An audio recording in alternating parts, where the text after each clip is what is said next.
আজ বিশ্ব মাতৃভাষা দিবস। এই দিবসে 1952 সালের 21শে ফেব্রুয়ারি বাংলাদেশের রাজধানী ঢাকায় ঘটেছিল একটি ঐতিহাসিক ঘটনা। যে ঘটনার সূত্র ধরে আমরা পেয়েছিলাম রাষ্ট্রভাষা বাংলা, আমরা পেয়েছিলাম বাংলাদেশ নামে একটি স্বাধীন রাষ্ট্র, পৃথিবীর একমাত্র রাষ্ট্র যে রাষ্ট্রের ভাষা বাংলা, বাংলা সংস্কৃতি যে রাষ্ট্রের প্রধান বৈশিষ্ট্য।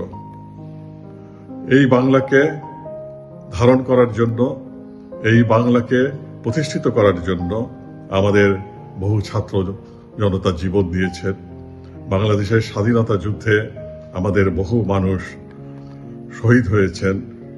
আমরা বাংলা ভাষা এবং বাংলাদেশ যেন মিলেমিশে একাকার হয়ে গেছে এবং সারা বিশ্বে যেখানেই বাঙালিরা আছেন, এই ফেব্রুয়ারি মাসের 21 তারিখে আমরা তাদের সকলকে আমার শুভেচ্ছা জানাচ্ছি।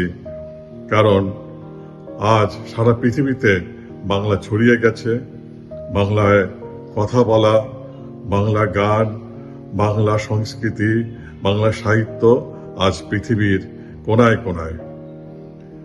বাংলাদেশের যে ঐতিহ্য, বাঙালির যে ঐতিহ্য, এটাকে আমাদের ধরে রাখতে হবে। আমাদের পূর্বে যারা এই ভাষার জন্য শহীদ হয়েছেন, বাংলাদেশ রাষ্ট্র প্রতিষ্ঠা করার জন্য শহীদ হয়েছেন 1952 সালের 21শে ফেব্রুয়ারি, 1971 সালের 26শে মার্চ, 16ই ডিসেম্বর, সব দিবসকে আমরা শ্রদ্ধার সাথে স্মরণ করি। বাংলা ভাষার জন্য আজ আমাদেরকে নতুন প্রজন্মে যারা আছেন তাদের সকলকে কাজ করতে হবে। বাংলা সাহিত্যকে, বাংলায় বিজ্ঞান চর্চাকে, বাংলা সংস্কৃতিকে বিশ্বের দরে দরে পৌঁছা দেবার জন্য আমাদের পরিশ্রম করতে হবে।